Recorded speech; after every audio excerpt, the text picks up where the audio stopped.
Te iwi kei te hia ngā whānau no Waikato Tainui kia kotahia no te iwi.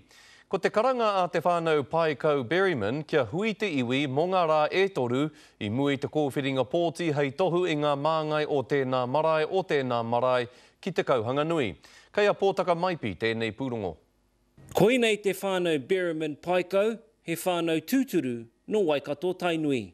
There has been a lot of debating over the last few years. I can't wait to see a good result this weekend and hope for a positive change.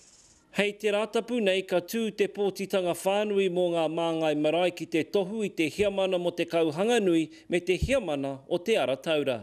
Kua hoha katoa mātou ko te tūmanako, ka umātou ki te kaupapa I roto I ngā tau ke te heke, ai ka whai anō hoki I ngā kaupapa o whakatupuranga 2050. Mēnā ko te rātapu e tūmana I kuina. Are kare e aha kia.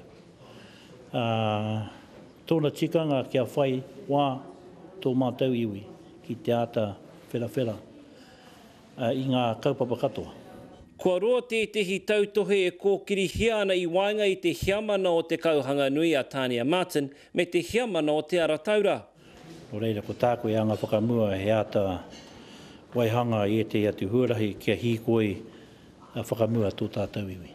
Ka horea Tania Martin e wāti ana ki te kōrero I te rangi nei, hoi anō aha kua ko waika hua ko waika tohu I roto I te pōtitanga, kei roto I te ringaringa o te hunga, ka whakaeke mai ki roto I tēnei whare, hei te rātapu, hei whakamutua I ngā raru o te iwi.